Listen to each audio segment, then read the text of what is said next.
Now let's proceed. Okay, so that's it. That's it for our Egypt. No. Now let's proceed to question number 3. Which ancient Indian empire unified most of the Indian subcontinent under a centralized government? No. Is it letter A, the Gupta Empire? Letter B, the Mauryan Empire? Letter C, the Mughal Empire, no? Or letter D, Kujan Empire. Yes po ha, major ship po itong pinapanood nyo po ngayon ha, mga kababayan. Major ship po ito. So para po sa ibang majors, Gen Ed po ang hihintayin ho natin, no? Salamat. Alright, for now, major ship po muna. Question number 3, which ancient Indian empire unified most of the Indian subcontinent under a centralized government? The answer is, you're right. Ito po ay ang letter B, the Mauryan Empire. Yes. Okay, ito na po ang tanong ko sa inyo yan, no? Sino po, alright, ang nag-unite dito po sa may Indian subcontinent kaya nabuo ang Imperyong Mauryan? Sige nga po, sino po ito? Coach, ilang items po tayo tonight? 15 lang po ito, no? Pero 60 personalities po ang pinag-aaralan natin, okay? Sige. So once again, sino po, no? Sino po itong kilalang personalidad dito po sa may Indus Valley Civilization na siyang unang nag-unite ng Indian subcontinent? That is, yes, this is Chandragupta Maurya. Alright. Okay, so yes, mga kababayan. Ito pong si Chandragupta Maurya became the first emperor to unify what is now known as India under the Mauryan Empire, no? At gaya nga po ng karakteristik na napakarami pang emperor na meron po tayo, siya po ang nag-establish ng tinatawag natin na sentralisadong pamamahala, a centralized government that laid the foundation of the next great empires, no, of India. So sir, aside po sa Mauryan Empire, ano pa nga po ba yung ibang imperyong nabuo? Iba-iba po yan, no? Pero mga pinakakilala, ito po yan. We have the Mauryan Empire, the Gupta Empire, Harsha Empire, Delhi Sultanate, and then the Mughal Empire, no? Pero syempre, ang naaalala po nating pinakanalitaw lang naman sa board exam ay yung kauna-unahan. And what is that? It's the Mauryan Empire. Again, what is the first empire in the Indian subcontinent? That is the Mauryan Empire. Okay? Sige. Alright. Yes, tama po yan, no? At the same time, dito po sa Mauryan Empire, we also have Ashoka the Great, no? Hindi ko na lang po nailagay si Ashoka the Great, no? Pinlano ko na lang na ilagay siya, no? Isingit siya sa discussion kay Chandragupta. So ito pong si Ashoka the Great naman po ang nagbigay, no, ng greatest ruling to this first empire in India. Okay? So the first emperor is Chandragupta and Ashoka is the greatest, no? Believed to be the greatest leader of such an empire. So yes, no? After that, no, so dito pinag-uusapan na natin, we're done with Mesopotamia, we're done with Egypt. Dito po, ang lesson natin ngayon, nandito na tayo sa Indus Valley Civilization, no? At bahagi po ng pamana ng Indus Valley Civilization ay walang iba kundi ang tinatawag natin na mga relihiyon gaya ng Hinduismo at Budismo. Particular para sa Budismo, ito nga po, no, makikilala natin si Siddhartha Gautama, no? O ngayon ay kinikilala na bilang si Buddha, meaning the enlightened one, all right? And the thing is, ladies and gentlemen, no, this has become a major, he is the founder of Buddhism, which has become a major world religion na nag-umpisa po dyan sa may India. Kilalang kilala nung una bilang isang prinsipe itong si Siddhartha Gautama, no? Pero dahil sa kanyang meditation, no, doon po siya pinaniniwala ang nagkaroon ng enlightenment, no? Na naging dahilan para mabuo yung mga paniniwala ng Budismo. Halimbawa po niyan, yung Four Noble Truths na tinatawag. Yung Four Noble Truths na tinatawag, ito po yung nagbigay paliwanag, no, doon sa mga katotohanan tungkol saan? Tungkol sa suffering. The truth of the suffering, the cause of suffering, di ba? And even the way out of the suffering. Yan po yung mga naging laman, no, ng Four Noble Truths, no, na lahok o feature dito po sa ating Budismo na syempre itinataga nitong si Siddhartha Gautama. Okay? Sige po, next. So after Mesopotamia, after Egypt, after Indus Valley, we proceed to China. Di ba? Ito na po. Question number 4. Who unified China in 221 BCE and declared himself the first emperor and began the construction of the Great Wall to protect the empire from invasions, no? Again, who unified China in 221 BCE, declared himself the first emperor, and began the construction of the Great Wall to protect the empire from invasions. That is, ang galing naman ni Sir Mike, no? That is, tingnan po natin, magkakaroon po tayo ng options. Letter A, Confucius. Letter B, Liu Bang. Letter C, Shi Huangdi. Or letter D, Kublai Khan, no? So, syempre, no, kung pag-uusapan natin ng Chinese civilization o yung Chinese dynasties, kadaming pangalan dyan, pero dapat mag-focus tayo. Sino yung pinaka nag-unify? Kumbaga, sino yung pinakakilala? That is Alright. So that is letter C, Shi Huangdi. Yes.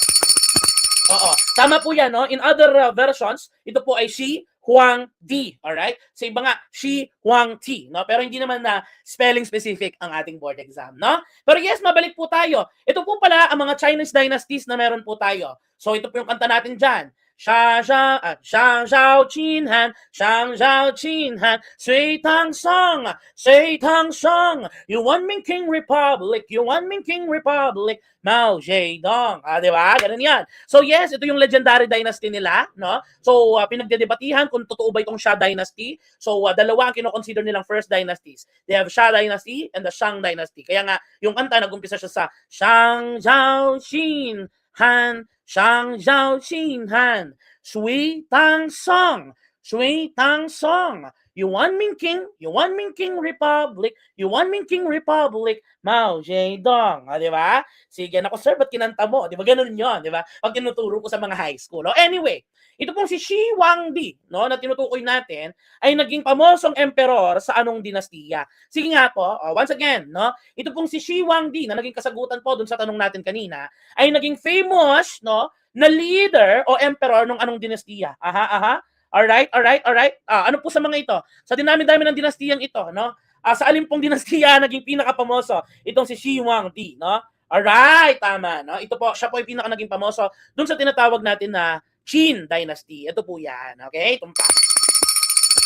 At ito na nga po si Shi Huangdi o Shi Huangti na tinatawag, no? So yes, he is considered as the first emperor of the unified China founding what they call the Qin Dynasty, no? At ang naganap po, ito pong si Shi Huangdi ay kinikilalang naunang nag-standardize, no, ng mga batas, no, the weights, the measures of punishments in view of the laws, no, and of course built parts of what we call now as the Great Wall of China, no. Syempre, ito pong Qin Dynasty na ito ang pinanggalingan ng kasalukuyang pangalan ng bansang ito at ito po ang China, okay? So ito, by the way, hindi po ito Qin ha, ito po ay Qin. So ang Qin na ito, ang pangalan dinastiyang ito ang naging ugat, no, kung bakit pinangalanan ngayon ang bansang yan bilang China, okay? So yes, ang nangyari before him, bago ho si Shi Huangdi, wala pa tayong konsepto ng iisang Chinese nation, no? Parang kumbaga nagkaroon lang po ng idea, no, ng pagkakaisa, no, ng unified identity itong mga Chinese under Shi Huangdi. At makikilala po natin, by the way, itong si Shi Huangdi dun sa dalawang mega projects niya. At sabi nga po natin, una dyan ay yung Great Wall of China na tinatawag, okay? Actually, initially, there are already walls that were created, no? Kumbaga, pinag-connect na lamang po, no, under the rule of Shi Huangdi so that they could serve as the barriers, no, against the barbarians coming from the north, okay? And aside from that, no, ito pong si Shi Huangdi ay siguro dahil sa sobrang makapangyarihan niya, takot siyang mamatay, no?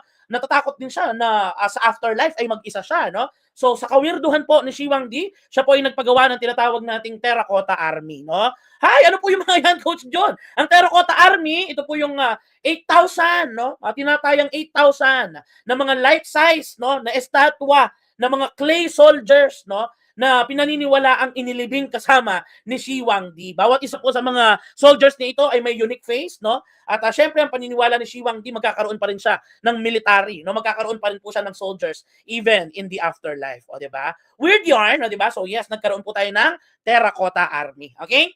Sige. So yes, once again, we have these Chinese dynasties, no? And I would like to say that prior to the Qin dynasty, dito naman po nakilala yung tinatawag nating Chinese philosophers, no?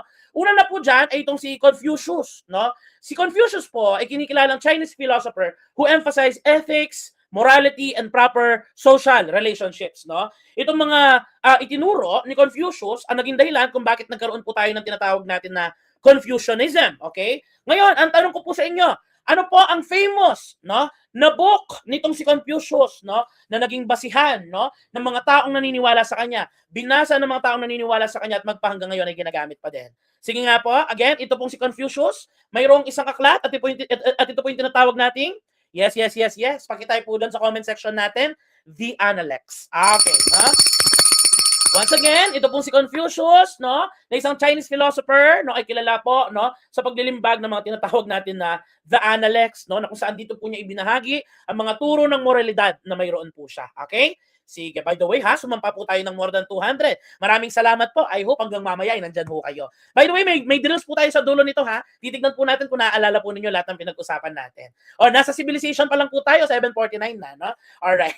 Sige, now let's proceed to Lao Shu. Ito po si Lao Shu. He's credited, he is considered as the founder of Taoism, no? And he created, no, or rather he is famous for believing in the principle of balance, particularly balance in nature. He advocated living in harmony with the Tao through simplicity and naturalness. Okay? So yun po ang pinagkaiba. Kung si Confucius po ay may the Analects, ito pong si Lao Tzu ay may ano. Alright? Alright, yun lang, may drills pala. Copy-paste lang, mister, sabi. O, diba? Sige, once again, no, ito pong si, kung ito pong si Confucius ay may the Analects, ano naman po, no, ang librong kilala kay Lao Tzu. Ito po yung, ayun, ito po yung, alright, tandaan nyo po, katunog po ng salitang Lao, Lao, Lao, Lao, Cao, Cao, Cao. Tama po yan, no? Once again, no, dapat katunog po, no, ng Lao, Lao, Lao, that is Cao, Cao, Cao. What is that? That's the Tao Te Ching. Tumpak, alright? Sige, no? May nakasagot po dito. Hindi ko lang po makita kung ano po yung pangalan, no? So once again, Lao Tzu is known, no, for the Tao Te Ching, which of course established the very beliefs and principles of Taoism. Okay? Ayun, Tao Te Ching. Alright, sige. Okay? Now,